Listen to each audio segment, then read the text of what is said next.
Bonjour tout le monde et bienvenue dans une nouvelle vidéo qui entre toujours dans le cadre des cours de la MPSI 3 du CPGE Moulay Youssef de Rabat. Dans cette vidéo, je vais essayer d'expliquer la dernière partie du cours d'intégration des fonctions continues par morceau sur un segment et spécialement, je vais essayer de parler sur la partie approximation de l'intégrale. Donc, dans les précédentes vidéos, nous avons traité la théorie d'intégration de Riemann en commençant par définir les intégrales sur les intégrales d'une fonction, l'intégrale d'une fonction en escalier, en passant par l'intégrale des fonctions continues par morceau, puis quelques propriétés fondamentales de l'intégrale, ou les propriétés fondamentales de l'intégrale, en arrivant finalement aux méthodes de calcul d'intégrale. Alors, donc, toutes ces choses-là restent en fait des choses qui sont théoriques, mais pour la partie pratique, c'est ce qu'on va essayer de voir aujourd'hui. Donc, c'est une partie qui entre dans un cadre qu'on appelle analyse numérique. Donc, supposons par exemple qu'on est en train de travailler avec l'un des logiciels de programmation que vous connaissez, tels que par exemple Python ou MATLAB ou Maple, et on voulait par exemple faire programmer une intégrale sur l'un de ces logiciels. Alors, ces logiciels-là, malheureusement, ne connaissent pas ce que c'est qu'une intégrale. D'accord? Et donc, il faut la remplacer par une autre chose. C'est ce qu'on va essayer de voir. Par quoi on va la remplacer? Par quoi on va l'approximer? On va approximer cette intégrale. D'accord? Et quelle est la méthode la plus convenable pour, euh, pour estimer une intégrale. D'accord? Donc il y a plusieurs méthodes pour estimer une intégrale, mais dans votre cours, dans ce cours-là, on va essayer juste de voir deux essentielles méthodes. Donc c'est la méthode des triangles, des rectangles et la méthode des trapèzes. D'accord? En passant bien sûr par la notion somme de Riemann, qui est la notion fondamentale pour l'intégration de Riemann en fait. Alors, qu'est-ce que c'est qu'une somme de Riemann? Alors, étant donné une fonction f définie sur un segment AB à valeur réelle ou complexe, une fonction continue par morceau et n un entier naturel non nul, donc on appelle somme de Riemann d'ordre n associée à la fonction f, la quantité ainsi. Donc c'est la somme, c'est b-a sur n fois la somme des xk avec xk, c'est a plus k b-a sur n. Ça veut dire quoi? Ça veut dire on fait subdiviser en fait l'intervalle AB sur n parties égales, deux pas avec un pas qui est b-a sur n, d'accord? Puis on fait prendre en fait, alors graphiquement on fait prendre quoi? Qu'est-ce que ça veut dire ce b-a sur n? Donc b-a sur n c'est ces petites parties-là, d'accord? C'est ces petites longueurs-là. Et f de xk c'est vraiment ça. Si ça est xk, on fait prendre ça, d'accord? Donc b-a sur n fois f de xk, c'est l'aire de ce rectangle. Donc on fait sommer l'aire de ces rectangles en rouge et on appelle ça la somme de Riemann. Donc comme vous connaissez, ou comme nous avons déjà vu, si on fait tendre le n vers l'infini, donc le pas va tendre vers 0, d'accord? Le pas tendre vers 0, et du coup, cette aire-là, va converger vers quoi? Va converger vers l'intégrale de la fonction AB, de la fonction f, entre A et B. D'accord? Entre A et B. Alors, cette interprétation graphique des sommes de Riemann, donc, est déjà écrite là. Une somme de Riemann n'est que l'approximation de l'aire correspondant, parce que c'est Rn converge vers l'intégrale de f, n'est qu'une approximation de l'aire correspondant à l'intégrale de f sur le segment AB par la somme des aires des rectangles dans cette figure-là. D'accord? Donc la quantité h, c'est le pas de la subdivision. Et la quantité h fois f de xk, c'est vraiment la formule base fois hauteur. C'est l'aire de ces rectangles. D'accord? On fait sommer l'aire de ces rectangles. Voilà. Et c'est vraiment l'idée de Riemann pour construire son intégrale, sa théorie d'intégration. Alors, maintenant, je vais passer à la méthode des rectangles. Donc, comme on vient de dire, étant donné une fonction f continue par morceau, on fait approximer l'intégrale par ces sommes de Riemann. Mais là, alors si la fonction f est de plus qualipschitzienne, donc puisqu'il est qualipschitzien, donc il va être continu, donc il est intégrable. Donc là, on obtient en fait, dans ce théorème, une approximation de l'erreur entre l'intégrale i, l'intégrale de la fonction f sur le segment AB, et la somme de Riemann, donc la quantité par laquelle on fait approximer. Alors, cette erreur-là, elle est de l'ordre 1 sur n. Donc, l'erreur est majorée par k, la constante qualipschitzienne, fois b-a au carré sur 2 fois n. Donc, il est de l'ordre 1 sur n. C'est un grand taux de 1 sur n. L'erreur est un grand taux de 1 sur n. Et donc, on peut voir que si lorsque n tend vers l'infini, alors Rn, c'est vraiment i. D'accord? C'est une approximation de i. Alors c'est vraiment ça. La fonction, c'est ça. Ça, c'est notre fonction. On fait prendre, ça, c'est le premier rectangle, le deuxième rectangle, le troisième rectangle, ainsi de suite. Mais là, qu'est-ce qu'on fait approximer? L'erreur, c'est quoi? L'erreur, c'est ces trucs soit qu'on ne compte pas, soit qu'on compte et elles sont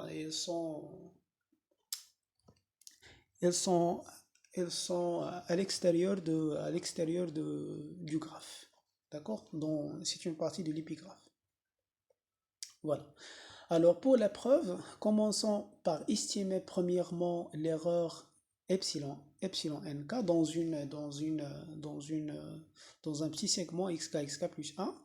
Alors epsilon nk, c'est l'erreur, donc comme on vient de dire, donc c'est l'erreur entre, par exemple, on voulait calculer l'intégrale entre xk plus 1 de f, donc on va calculer ce petit erreur, d'accord, ce petit triangle, ce petit truc. Par exemple ici, xk plus 1, donc on va essayer de estimer l'erreur, donc cette terre-là. Alors, l'intégrale entre xk plus 1 de f de t moins b-a sur n fois f de xk n'est autre que, alors b-a sur n, c'est l'intégrale entre xk plus 1, donc c'est f de t moins f de xk par linéarité de l'intégrale dt, et ici l'inégalité triangulaire donne ça, d'accord? Alors, puisque f est qualipschitzienne, donc f de t moins f de xk est inférieur à k fois t moins xk. D'accord? Donc on peut majorer cette quantité par k fois t moins xk. Donc ici c'est k, pardon, c'est pas m1, c'est k fois t moins xk. Et l'intégrale de cette quantité-là, c'est k b-a au carré sur 2n au carré. D'accord? Alors, maintenant, pour i moins Rn, donc i, c'est l'intégrale entre a et p, c'est la somme de k allant de 0 jusqu'à n-1 de xk plus 1. Et Rn, c'est la somme, par définition, c'est la somme de b-a sur n, qui est l'intégrale entre xk plus 1 fois f de xk. Et donc là, ça c'est inférieur ou égal à cette intégrale-là, qui est epsilon nk. Et donc, epsilon nk, comme epsilon nk est majoré par k b moins a au carré sur 2n au carré, on fait sommer ici n termes, donc on obtient qu'il est majoré par k fois b moins a au carré sur 2n. D'accord. Alors, comme remarque, si la fonction dans ce théorème-là, si on remplace par exemple la condition ici qualipsicienne par la condition que la fonction f est de classe C1 sur le segment AB, alors il sera MA lipschitzienne. Donc une fonction qui est f, une fonction f qui est de classe C1 sur un segment, elle est MA lipschitzienne avec MA, c'est la borne sup de la fonction de la dérivée. D'accord, c'est juste l'inégalité des accroissements finis. Et f' ici, c'est une fonction qui est continue, donc il est bien borné sur le segment AB par le théorème de Weierstrass. Alors, dans le cas du segment 0,1, on obtient le résultat très intéressant et très pratique. Donc, c'est la convergence d'une somme de Riemann, d'accord? Et donc, si f est une fonction qui est continue par morceau sur le segment 0,1, alors la somme de Riemann, c'est vraiment ça. On peut prendre aussi l'autre partie, ça veut dire à la place de f de xk, on peut prendre f de xk plus 1. Et donc, on obtient en fait que les Rn et les Tn convergent vraiment vers l'intégrale de f. D'accord? Bon, le théorème est énoncé dans l'intervalle 0,1, mais il est vrai pour n'importe quel intervalle AB comme vous connaissez par juste une petite transformation. D'accord. Mais dans la pratique, on fait toujours se ramener à l'intervalle 0,1. Donc, c'est pas la peine de considérer un segment tel que un segment arbitraire, d'accord? Alors, les Rn, par exemple, ici pour n égale à 6, les Rn sont vraiment ça, d'accord? Donc, x0, x1, x2, f de x3, f de x4, f de x5, d'accord? Et les Rn plus 1, donc les T6, donc on prend à la place de prendre, donc ça c'est x1, à la place de prendre f de x0, on prend f de x1, juste ici, voilà, puis là, puis là, puis là, puis là, puis là. Donc lorsque n tend vers 6, ces petits R, donc de ces petits triangles, convergent vers 0. D'accord? Alors pour la preuve, donc supposons par exemple, premièrement, si la fonction est de classe C1, donc comme on l'avait pris juste, on avait pris notre fonction juste continue par morceau, mais bon, si la fonction est de classe C1, donc ce théorème-là provient du théorème précédent, de ce théorème-là, d'accord? Donc lorsque n tend vers 0, ces Rn convergent vraiment vers T. Voilà. Alors, supposons maintenant que la fonction est uniquement continue. Donc, et c'est vraiment le cas où je vais démontrer, hein, la fonction continue par morceau, c'est la somme finie de fonctions continues. Et donc, si on arrive à montrer que la propriété pour les fonctions continues, alors elle est vraie pour les fonctions continues par morceau sur un segment, parce que, comme je viens de dire, une fonction continue par morceau est la somme de fonctions continues sur des petits segments, d'accord? Alors, premièrement, remarquons que Rn représente l'aire de la fonction en escalier qui est définie par phi n de x égale à f de k sur n avec x qu'on présente k sur n, k plus 1 sur n, d'accord? Donc, elle est constante donc d'après la figure, hein, d'après la figure. Donc, Rn, donc c'est la fonction en escalier, d'accord? C'est la fonction en escalier constante. Et f de 1, phi n de 1 égale à f de 1. Le terme Tn représente l'aire de la fonction en escalier, l'autre fonction en escalier, d'accord? Donc à la place de f de xk, on prend f de xk plus 1. D'accord? Ici, f de k plus 1 sur n, pardon, f de k plus 1 sur n, et psi n de 1 égale f de 1. D'accord? Donc on voulait montrer en fait que f moins phi n converge uniformément vers 0. Et donc, s'il converge, ça veut dire que phi n converge uniformément vers f. Et donc, si phi n converge uniformément vers f, alors par la définition de l'intégrale, la définition équivalente de l'intégrale, comme étant comme phi n est une suite de fonctions uniscaliers qui convergent uniformément vers f, alors l'intégrale de f va converger vers l'intégrale de phi n. Alors pour ce faire, on utilise la continuité de f. Donc f est une fonction qui est continue. Alors par le théorème de n, c'est une fonction qui est uniformément continue. Et du coup, quel que soit x, y dans 0, 1, tel que x moins y inférieur à état, donc il va exister un certain état tel que f de x moins f de y, la distance entre f de x et f de y ne dépasse pas epsilon. Alors on va prendre grand N comme étant la partie entière de 1 sur eta plus 1.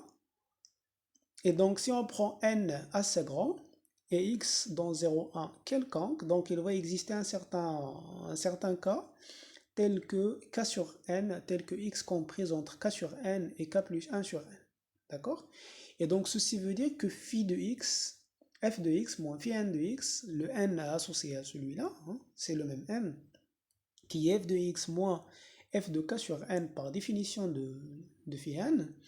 Et puisque k sur n, alors x moins k sur n est inférieur à eta, donc c'est juste un petit calcul ici, alors on aura, alors voilà, x moins k sur n est inférieur à 1 sur n qui est inférieur à eta, alors on aura en fait que f moins, donc on aura par l'uniforme continuité que cette quantité est inférieure à epsilon. Et du coup, f moins phi n tend vers 0. D'accord? Et donc f moins phi n tend vers 0. Donc f moins phi n, le sup de f moins phi n est inférieur à epsilon, donc il va tendre vers 0. Et de la même façon, on peut montrer que f moins psi n aussi converge vers 0. Alors, puisqu'il converge vers 0, là je reprends la démonstration pour la convergence uniforme, implique que les intégrales convergent. Alors, on prend i moins Rn, qui est l'intégrale de phi de t, de f de t moins phi n de t, dt. Et c'est par l'inégalité triangulaire inférieure à l'intégrale entre 0 et 1 de f de t moins phi n de t. On fait majorer ça par la norme infinie, par le sup, qui est une quantité qui converge vers 0, et donc Rn converge vers I. D'accord? Alors, pour une fonction qui est... Alors, de la même façon, on peut montrer que I moins Tn, donc juste par ça, par cette convergence uniforme, on aura que I moins Tn converge vers 0, par vraiment le même calcul. Alors, pour une fonction qui est continue par morceau, donc on sait qu'il est continu sur un nombre fini de segments, et donc on peut reprendre cette démonstration sur chaque segment en montrant bien sûr que Rn converge vers l'intégrale I de la fonction. Alors, plus généralement, si f est une fonction qui est continue par morceau sur l'intervalle AB, alors Un, la suite qui est définie par b moins a sur n, fois la somme de f de zk, avec zk n'importe quel point de l'intervalle a plus kh, a plus k plus 1 h, ça veut dire qu'on dans les Rn on prend a plus kh, dans les Tn on prend a plus k plus 1 h, avec h c'est b moins a sur n.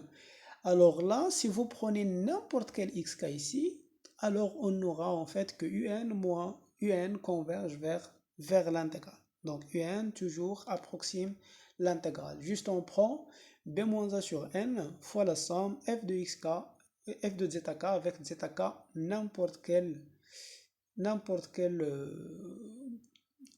quelle valeur ici, hein, n'importe quel nom, quel point là. D'accord? Mais en pratique, on prend toujours vraiment les points k sur n ou k plus 1 sur n. Hein. D'accord? Voilà. On prend vraiment les points k sur n ou k plus 1 sur n. Hein. Donc, c'est pas vraiment utile de faire compliquer les choses hein, au niveau du programmation.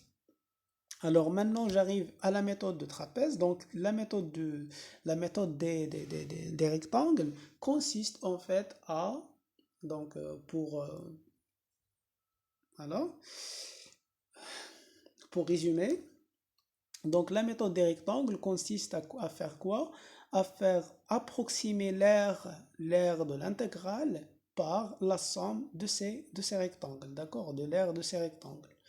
Et donc, voilà, dans le cas où la fonction est de classe C1, on a une majoration de l'erreur, d'accord?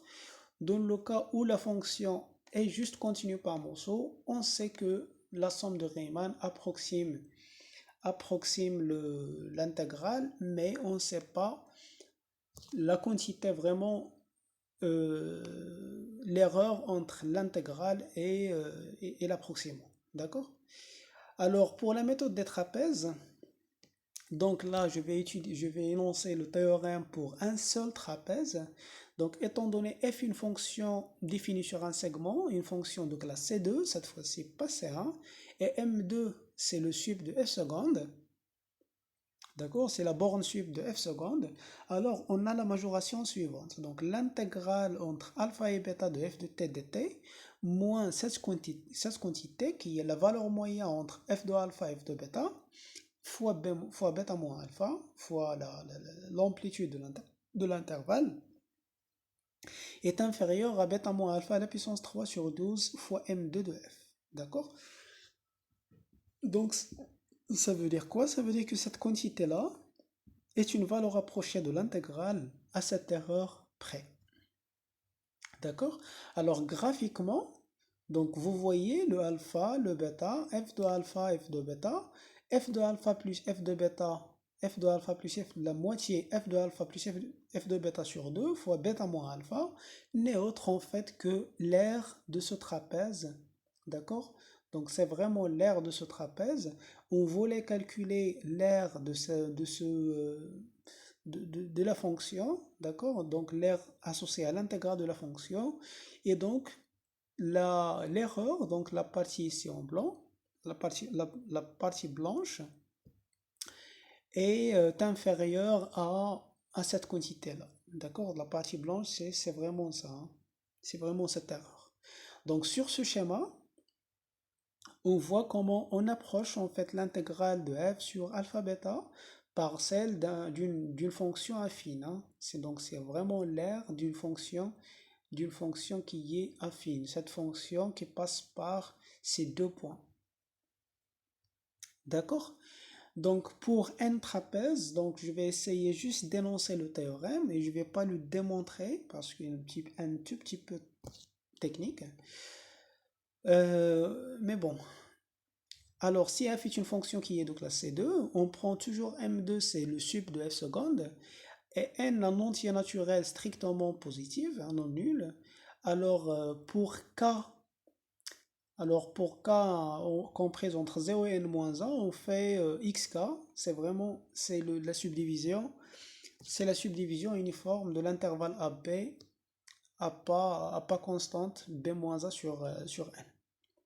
Et donc, l'intégrale entre a et b de f de t moins donc b-a sur n, f de xk plus f de xk plus 1 sur 2. Donc si vous voulez, vraiment ça c'est quoi? Ça c'est juste Rn plus Tn sur 2. D'accord? C'est juste Rn plus Tn sur 2. C'est juste la moitié entre Rn et Tn. Et majoré par b-a à la puissance 3 sur 12n carré fois m2 de f. Ça veut dire que l'erreur entre l'intégrale de la fonction et cette quantité-là est de l'ordre 1 sur n carré. Et donc, lorsque n tend vers 0, bien sûr, cette quantité tend vers l'intégrale de f. Et là, vous voyez qu'on a ici gagné un petit peu au niveau de l'erreur. Donc ici, on obtient que l'erreur est un grand taux de 1 sur n carré parce que la fonction est de classe C2.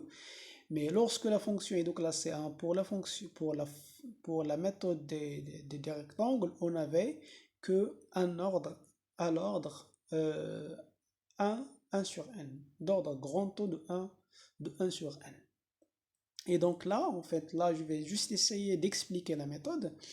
Donc la méthode des trapèzes consiste à décomposer l'intervalle AB à n sous-segments égaux, donc xk, xk plus 1, et chaque intégrale, chaque petite intégrale, f, l'intégrale entre xk et xk plus 1 de f de t dt, on fait l'approximer par ça, hein, par ça, juste par ça.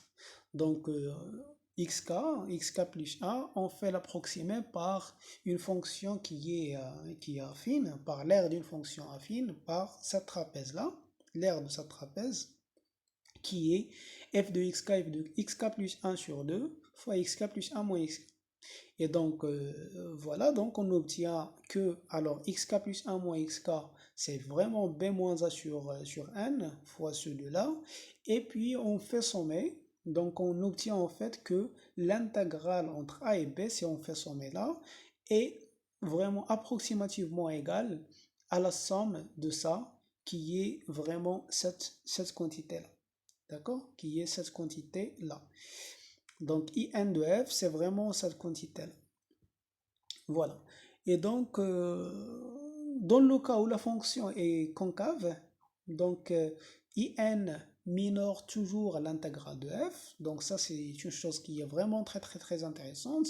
Et lorsque f est convexe, donc In majore toujours, donc donne une majoration de la fonction, de l'intégrale de la fonction. D'accord?